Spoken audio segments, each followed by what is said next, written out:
Bismillahirrahmanirrahim. Assalamualaikum warahmatullahi wabarakatuh. Perkenalkan, nama saya Muhammad Khalif Fauzi, dan terdapat teman saya itu Baik Ega Aulia. Di sini kami ingin menjelaskan mengenai deterministik finite automata atau DFA menggunakan bahasa pemrograman Java dengan dosen pengampu Pak Gunawansyah STMkom MOS. Nah, pertama ada pengertian dari DFA itu sendiri. DFA atau deterministik finite automata merupakan sebuah teori komputasi dan cabang dari ilmu komputer teoritis. DFA adalah finite state machine atau sebuah mesin keadaan terbatas yang menerima atau menolak string dari simbol dan hanya menghasilkan perhitungan unik dari otomata untuk setiap string yang dimasukkan. DFA sendiri merupakan sebuah mesin status yang terdiri dari status dan transisi yang dapat menerima atau menolak string terbatas, yang terdiri dari serangkaian simbol dan membandingkannya dengan bahasa yang telah ditentukan di seluruh kumpulan karakter yang telah ditentukan. Nah, kemudian ada ciri-ciri dari DFA. Ciri-ciri yang pertama yaitu DFA merupakan sebuah mesin yang yang mudah untuk dipahami. Akan tetapi mesin DFA sendiri itu lebih sulit untuk dibuat. Kemudian DFA tidak dapat menggunakan transisi kosong atau string yang nilainya itu tidak nilai kosong.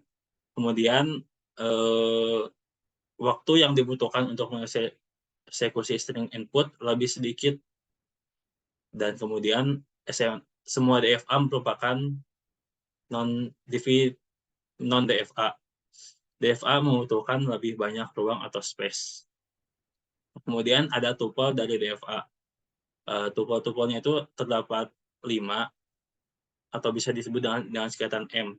Terdapat Q atau disebut dengan himpunan kedudukan atau disebut dengan state istilahnya. Kemudian ada sigma atau disebut dengan alfabet, merupakan himpunan simbol-simbol untuk menginputnya.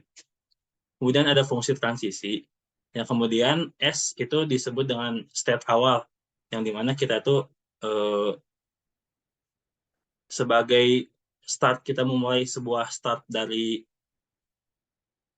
state-nya. Kemudian ada F. F dimaksudkan yaitu sebagai finish dari mesinnya. Nah, ada lambang ya untuk start dan finish. Biasanya lambang start itu dicirikan dengan sebuah lingkaran yang terdapat arah panah. Nah, kemudian untuk yang finishnya sendiri terdapat dua buah lingkaran. Nah, setiap otomaton itu mempunyai tepat satu S dan juga mempunyai satu F atau lebih. Nah, kemudian untuk dari contoh DFA-nya sendiri akan dijelaskan oleh Baik Ega Aulia. Baik, selanjutnya di sini saya akan menjelaskan dan memperlihatkan contoh dari DFA itu sendiri.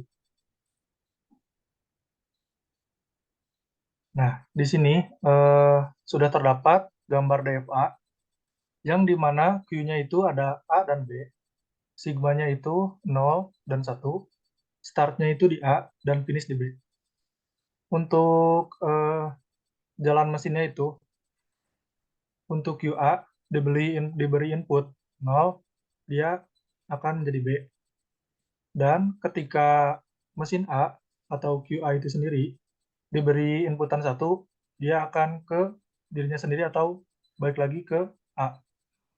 Dan selanjutnya, nah di sini ada hasil DFA yang telah kami buat. Nah, di sini di DFA yang telah kami buat terdapat ada 4 state, yaitu ada W, X, Y, dan Z.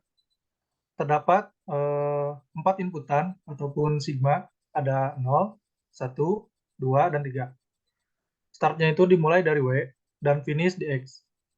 Untuk contohnya, misal sigma yang 0, dimulai dari QW, diberi inputan 0, dia akan menuju X. Dan untuk X diberi inputan 0, akan balik ke dirinya dia sendiri.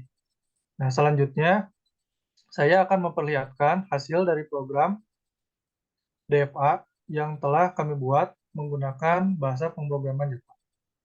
Oke, selanjutnya saya akan menjelaskan atau menjalankan sebuah program yang telah kami buat di bahasa pemrograman Java dengan software NetBeans. Di sini ada fungsi scanner. Fungsi scanner di sini untuk menginput data dari keyboard user, di mana pada sintaks tersebut digunakan untuk menginput jumlah state dan juga inputan. Di sini terdapat transisi tabel, di mana terdapat state, W, X, Y, dan Z. Untuk selanjutnya, di sini kita membuat state awal ataupun start, dan juga final state, yaitu finishnya. Untuk first state yang dimulainya itu dimulai dari W, dan juga final state-nya ada X. Nah, selanjutnya untuk perintah yang di sini, kita memasukkan transisi, di mana transisi itu terdapat 0, 1, 2, dan 3. Di bawah untuk hasilnya, kita memunculkan perintah jika final state berhasil ataupun dapat dibaca, maka akan keluar inputan atau di print transisi diterima atau accept. Tapi kecuali jika inputan itu tidak ada dalam program yang telah kami masukkan, maka perintah tersebut akan otomatis ditolak ataupun di-reject. Saya run.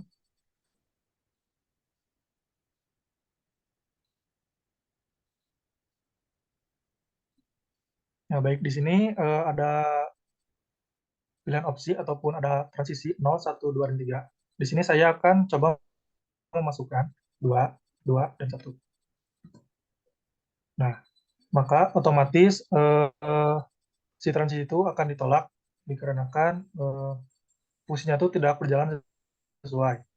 Akan dicoba lagi. Saya masukkan 2 dan 2. Maka otomatis si mesin itu akan menerima fungsi dari programnya.